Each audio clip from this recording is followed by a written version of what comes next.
ইসলামের মহান বাণী মানুষের কাছে পৌঁছে দেওয়ার জন্য দুনিয়াতে যুগে যুগে যে সকল অলি আল্লাহর আবির্ভাব ঘটেছে তন্মধ্যে রুহানি জগতের খাঁটি প্রজ্ঞাদাতা আউলিয়াকুলের শিরোমণি হজরত আব্দুল কাদের জিলানী অন্যতম। সে কারণে তাকে গাউসুল আজম হিসেবেও আখ্যায়িত করা হয়। আজ আমরা হজরত বড়পীর আব্দুল কাদের জিলানী রহমতুল্লাহ আলহির অলৌকিক ঘটনা আপনাদের জন্য উপস্থাপন করছি। বাগদাদে একজন নারী বসবাস করতেন। তিনি ছিলেন বিধবা। কিছুদিন পূর্বেই তার স্বামী ইন্তেকাল করেছিল। এই বিধবা নারীর একজন পুত্র ছিল যে অসুস্থ হয়ে গিয়েছিল। এই নারী তার ছেলের চিকিৎসার জন্য অনেক বড় বড় চিকিৎসকের নিকট গিয়েছেন, কিন্তু তাতে কিছুই হয়নি।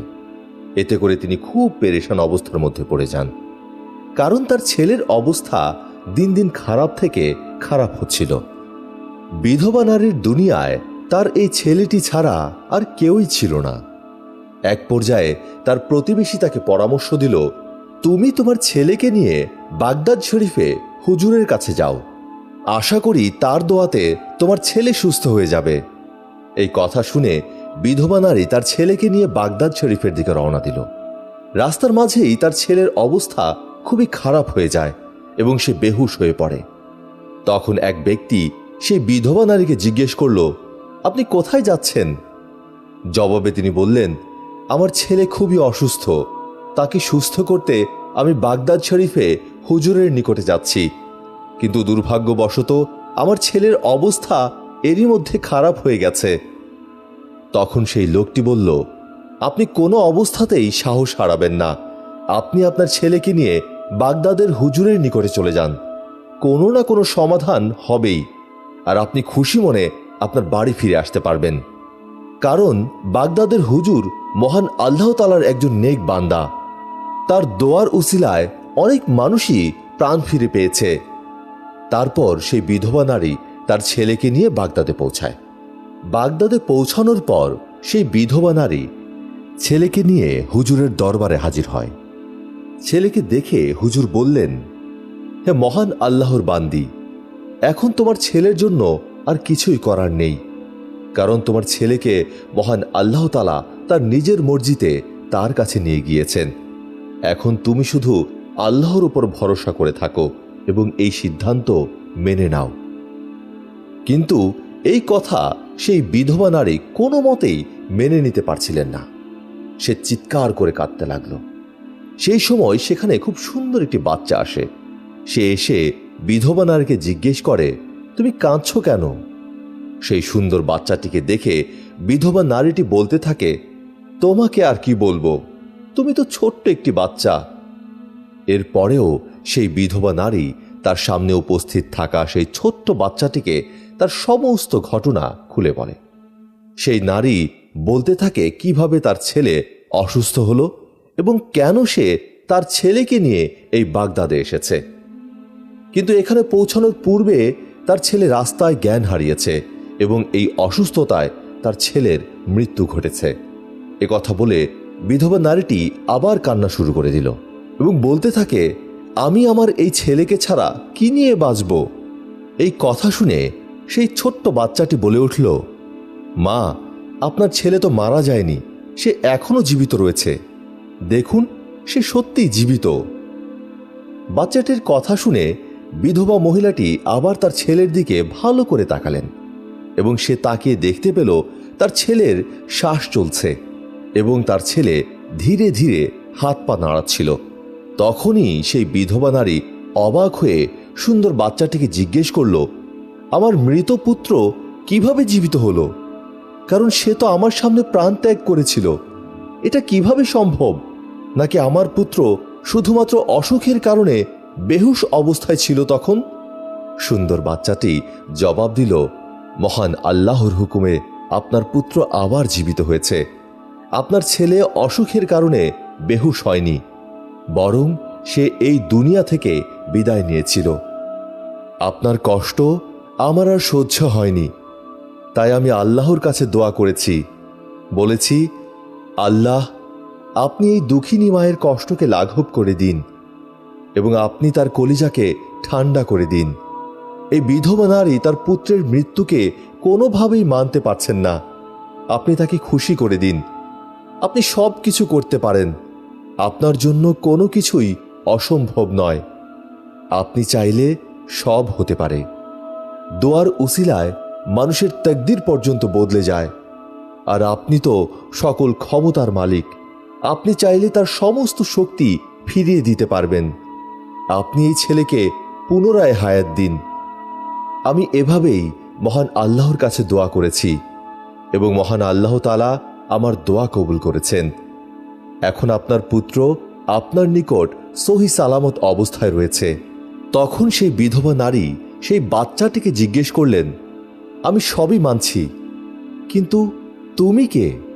তোমার পরিচয় কি? সেই বাচ্চা তার পরিচয় দেওয়ার পূর্বেই সেখানে বাগদাদ শরীফের হুজুর আসেন। সেই মহিলার ছেলেকে পুনরায় জীবিত দেখে হুজুর বুঝতে পারলেন সেখানে কি ঘটেছে। তখন হুজুর বাচ্চাটিকে বললেন, তুমি এখনো তকদিরের ব্যাপারটা পুরোপুরি বুঝতে পারোনি। আমি জানি তোমার দোয়ার উসিলায় সেই মহান আল্লাহ তাআলা এই বিধবা নারীর পুত্রকে পুনরায় হায়াত দিয়েছেন। আমার প্রশ্ন, তুমি এমনটা কেন করলে? মানুষ তো এই কথাকে কোনোভাবেই মানবে না। এটা বলেই হুজুর একটি বেত নিয়ে আসলেন। বেত দেখে বাচ্চাটি দৌড় দিল।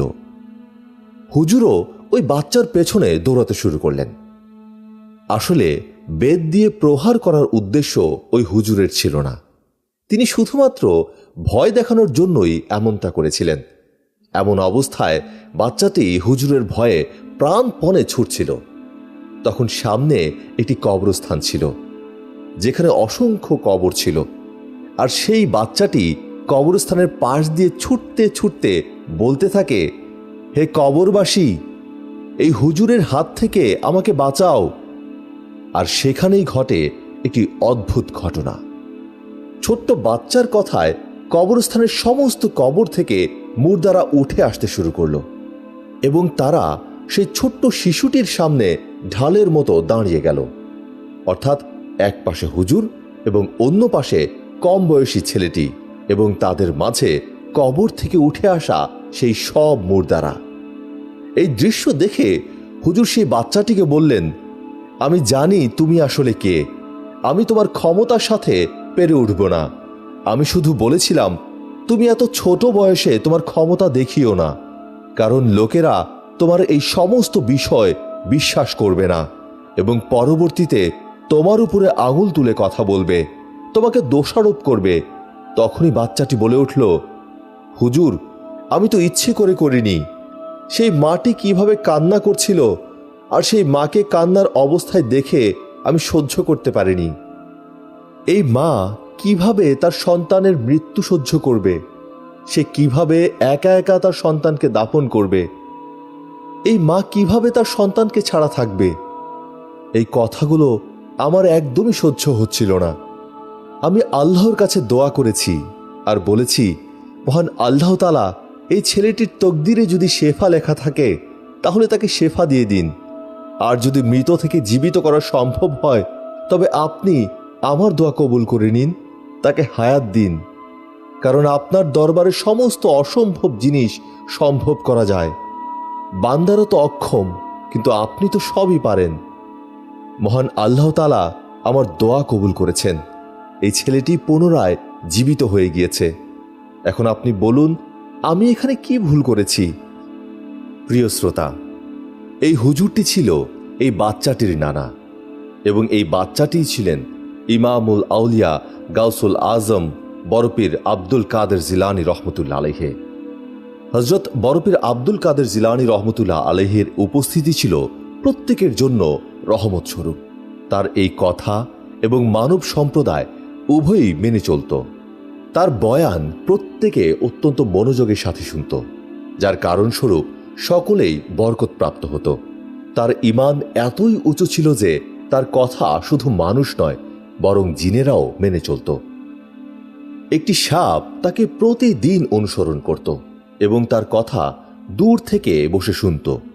আসলে এই সাপটি ছিল একটি দুষ্ট জিন, যে কিনা সাপের রূপ ধরে বরপীর হযরত আব্দুল কাদের জিলানী রহমতুল্লাহ আলাইহিকে বিপদে ফেলতে চায়।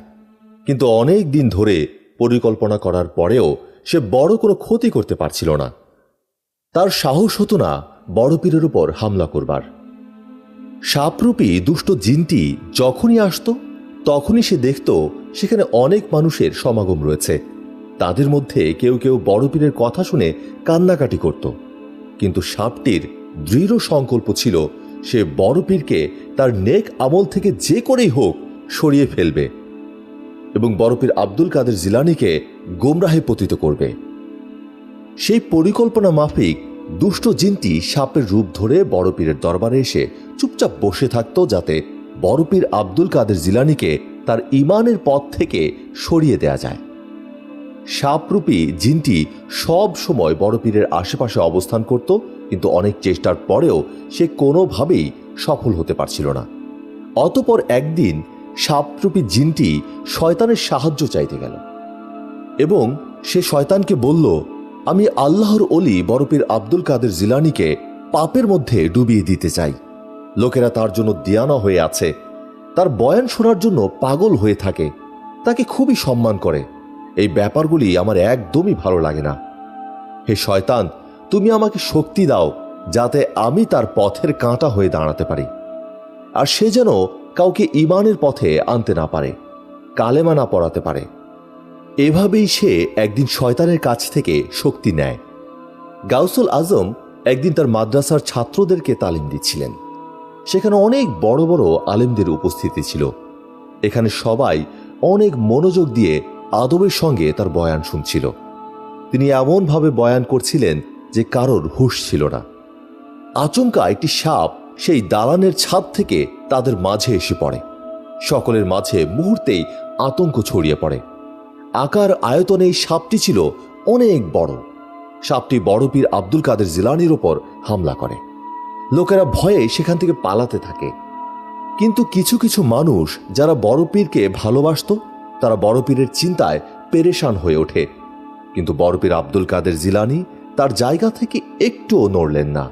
তার চেহারায় কোনো ভয় বা আতঙ্কের ছাপ ছিল না, বরং তিনি নিশ্চিন্তে বসেছিলেন।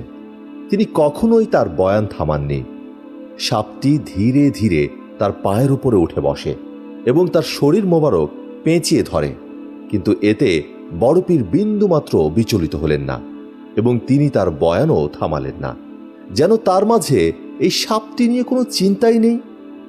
এবার সাপটি বড় পীরকে ছেড়ে দিয়ে তার সামনে এসে দাঁড়ায় এবং বড় পীরের সঙ্গে কথা বলতে শুরু করে। আর সাপটি এমনভাবে দাঁড়িয়েছিল যেন কোনো শত্রুকে বহুদিন পরে তার কবজায় পেয়েছে। সাপটি কিছুক্ষণ বড় পীরের সঙ্গে কথা বলে সেখান থেকে চলে যায়। লোকেরা অবাক হয়ে এই অদ্ভুত দৃশ্য দেখতে থাকে। লোকেরা ভেবেছিল এই সাপটি হয়তো বড় পীরের ক্ষতি করবে, কিন্তু এমন কিছুই ঘটল না। সেখানে পেরেশানিতে থাকা লোকেরা তার সামনে হাজির হয় এবং বলে, হুজুর, এটা তো একটা অবিশ্বাস্য ঘটনা। এত বড় সাপ যে এত ভয়ঙ্কর, ইচ্ছে করলেই সে এক মুহূর্তে যে কাউকে শেষ করে দিতে পারে, কিন্তু সাপটি আপনার কিছুই করতে পারল না। সাপটি আপনার সামনে দাঁড়িয়ে কি বলছিল? তখন বড় পীর আব্দুল কাদের জিলানী রহমতুল্লাহ আলাইহে ইরশাদ করলেন, তোমরা যে সাপটি দেখেছ সেটি ছিল আমাদের দুশমন। সে আমার ক্ষতি করতে এসেছিল। সে চেয়েছিল এখানে যেন বয়ান বন্ধ হয়ে যায় এবং আল্লাহ ও তার রসুল সাল্লাল্লাহু আলাইহি সাল্লামের জিকির থেমে যায়।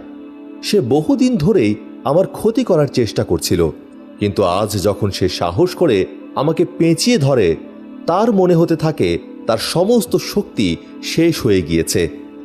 এই সাপটি আমার কোনো ক্ষতি করতে পারেনি, কারণ আল্লাহ সুবহানাহু ওয়া তাআলার হেফাজত সবচেয়ে বড়।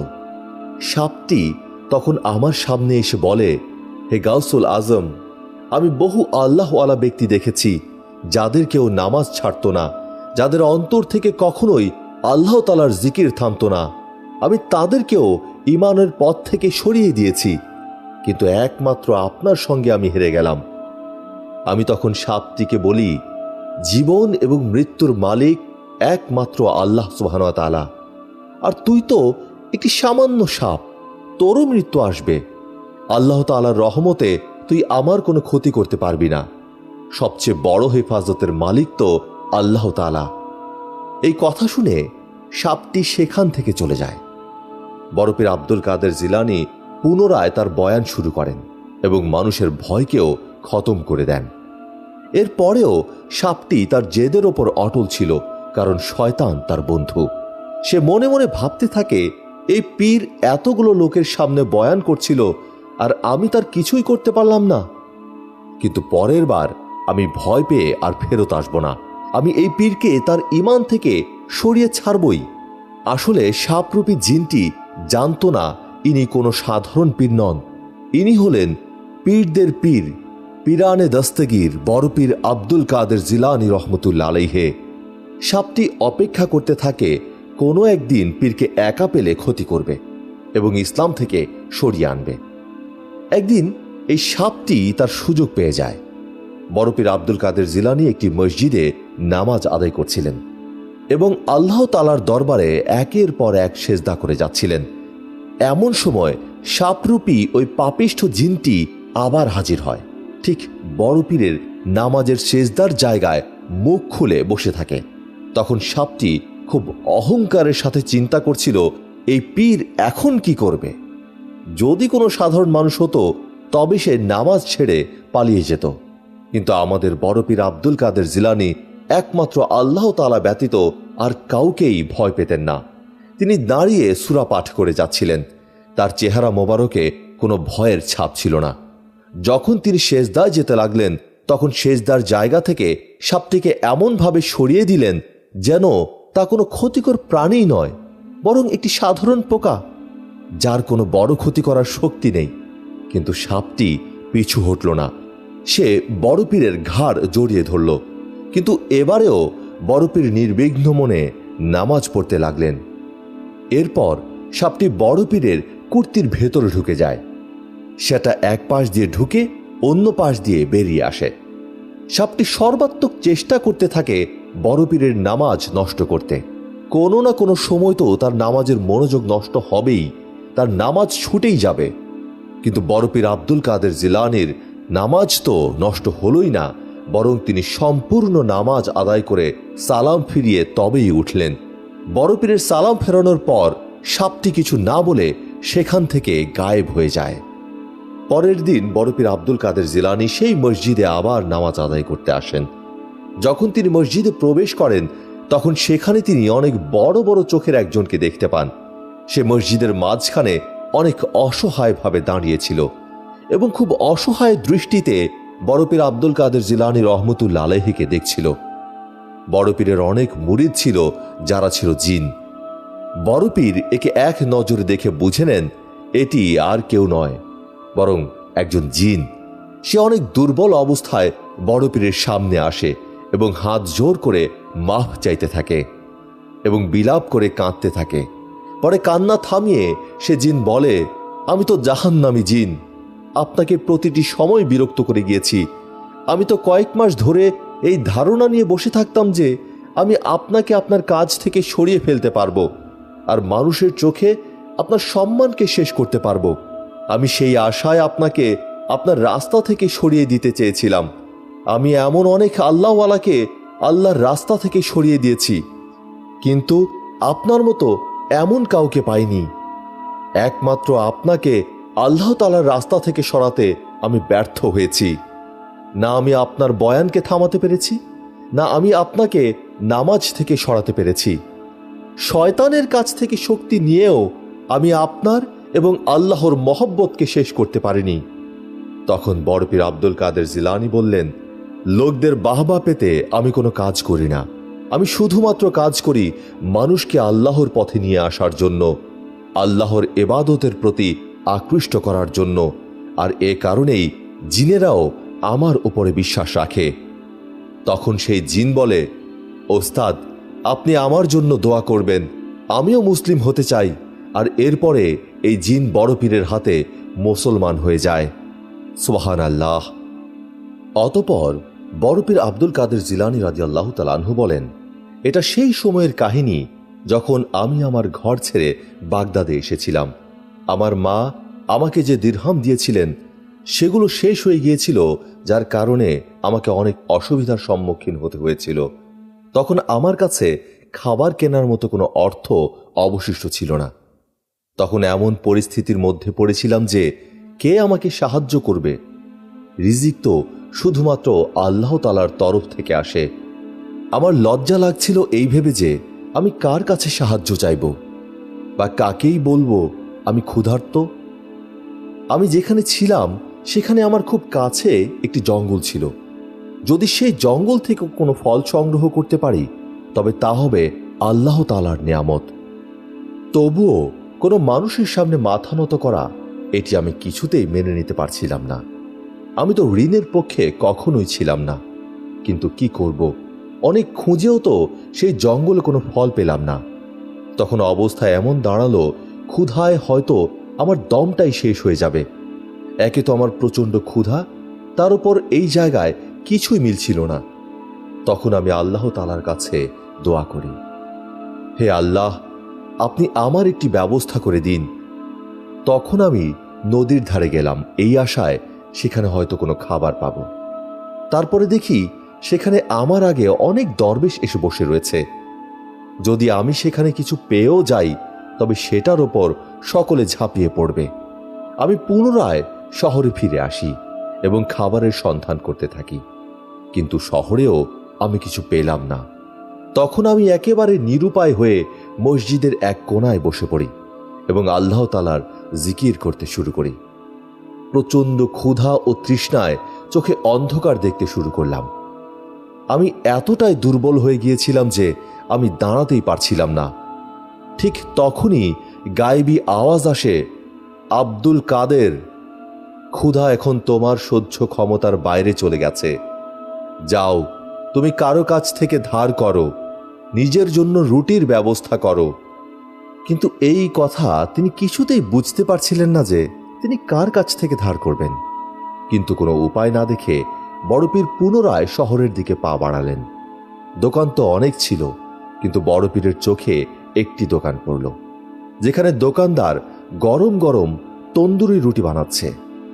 বড়পীর সেই রুটির দোকানে গেলে দোকানদার তাকে চিনতে পারেনি, কারণ এই সমস্ত দোকান থেকে তিনি কখনোই কিছু কেনেননি। মহান আল্লাহ তাআলা সেই রুটির দোকানদারের মনে একরকম অনুভূতি সৃষ্টি করে দিলেন যে এই ব্যক্তি আল্লাহ তাআলার একজন খাস বান্দা, আর এই ব্যক্তি এই বয়সে মহান আল্লাহ তাআলার ইবাদতে নিজেকে উৎসর্গ করেছে, আর এ কারণে এই ব্যক্তির জন্য রুটির ব্যবস্থা করা আমার দায়িত্ব। তখন সে দোকানদার মহান আল্লাহ তাআলার রহমতে বলে উঠলেন, আপনি কি আব্দুল কাদের? উত্তরে বড়পীর আব্দুল কাদের জিলানী বললেন, হ্যাঁ, আমি আব্দুল কাদের। দোকানদার পুনরায় জিজ্ঞাসা করলেন, সেই আব্দুল কাদের যিনি বাগদাদ থেকে এসেছেন এলম হাসিল করার জন্য? জবাবে তিনি বললেন, আমি সেই আব্দুল কাদের। এবার রুটির দোকানি বললেন, বলুন আপনি কি নিতে চান? এবার বড়পীর আব্দুল কাদের জিলানী বললেন, আমি যদি রোজ তোমার দোকান থেকে একটি করে রুটি নেই, তুমি কি আমাকে তা দেবে? আমি খুবই ক্ষুধার্ত আর ক্ষুধার কষ্ট সহ্য করতে পারছি না। তখন দোকানদার বললেন, আপনি এমন করে কেন বলছেন? এই সমস্ত রুটি আপনার, আপনি চাইলে সবগুলো রুটি নিয়ে নিতে পারেন, এ ব্যাপারে আমার কোনো আপত্তি নেই।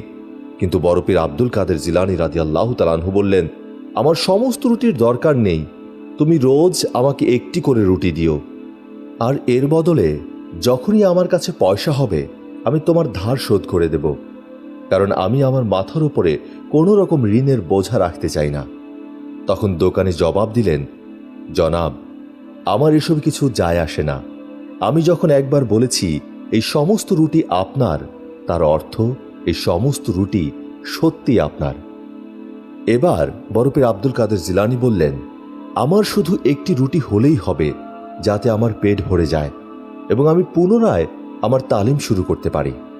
বড়পীর বর্ণনা করেন, আমি পুনরায় জঙ্গলে ফিরে আসি এবং আল্লাহ তাআলার শুকরিয়া আদায় করতে থাকি। আমি আবার এলম তালিম করতে শুরু করি এবং হাসিল করতে থাকি, আর এভাবেই দিন চলে যেতে লাগলো। একদিন আমার খেয়াল হলো, আমি তো সেই রুটির দোকানের কাছ থেকে প্রতিদিন রুটি নিচ্ছি, আর সেই দোকানি আমাকে খুশি মনেই রুটি দিচ্ছে, আর সে আমাকে অনেক সম্মান করে, কিন্তু আমি প্রতিদিন তার নিকট ধার করে যাচ্ছি। এটা কি ঠিক হচ্ছে? আর আমি তাকে ওয়াদা করেছি তার সমস্ত পাওনা আমি শোধ করে দেব। এই কথা মনে আসার সঙ্গে সঙ্গে আমি নিজেকে বলি, এই আব্দুল কাদের ধার তো ধারই, আর তোমাকেই তো তা শোধ করতে হবে, কিন্তু আমি পয়সা কোথায় পাব? এই কথা মনে হবার পর আমি এতটাই লজ্জা পাই যে আমি তার কাছ থেকে কিছুদিন রুটি নেওয়া বন্ধ করে দিই। আমি কিভাবে তার সামনাসামনি হব? এভাবে কিছুদিন চলে যায়। আমি আর সেই রুটির দোকানের কাছে যাইনি। একদিন আমি ভাবছিলাম সেই রুটির দোকানের ধার কিভাবে পরিশোধ করা যায়। তখন আমার কাছে একটি গায়েবী আওয়াজ আসে। সেখানে শুনতে পাই কেউ একজন বলছে, আব্দুল কাদির, আপনার ধারের দায়িত্ব আল্লাহ তাআলা নিয়েছে, আপনি কেন এত চিন্তা করছেন?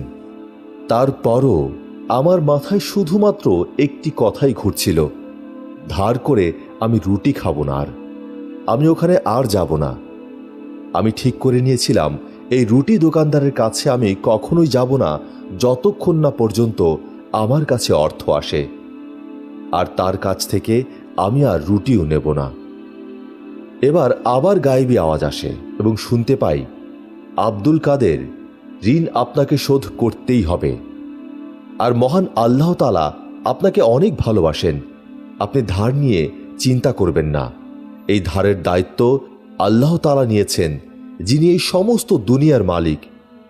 তখন আমি বলি, এই ধার করা রুটির দাম কিভাবে পরিশোধ করব? তখন আবার গায়েবী আওয়াজ আমাকে বলে, আব্দুল কাদির, আপনাকে জায়গার কথা এখন বলা হবে, আপনি সেখানে চলে যান, কিন্তু কারো সঙ্গে এ ব্যাপারে কোনো কথা বলবেন না। সেখানে আপনি যাবেন, যেটা দেখবেন সেটা নিয়ে চলে আসবেন, আর ওই বস্তুটি দিয়েই দোকানদারের ধার শোধ করে দেবেন। আমি গায়েবী আওয়াজের কথা মতো সেখানে গেলাম। সেই জায়গাটি ছিল জনমানবহীন। আমি সেখানে একটি থলি দেখতে পাই। আমি সেই থলির মুখ খুলে থলির ভেতরে আটা দেখতে পাই। সেই আটা দেখে মনে হচ্ছিল মাত্রই তা আনা হয়েছে। আমি দেখে অনেক খুশি হই, আর সেটা নিয়ে রুটির দোকানের নিকট ফিরে যাই। থলেটি দেখে দোকানে জিজ্ঞেস করলো, হুজুর, এটি কি? যদিও সে বুঝতে পারছিল এটি একটি আটার থলে। তারপরে আমি বললাম, তুমি নিজে দেখে নাও।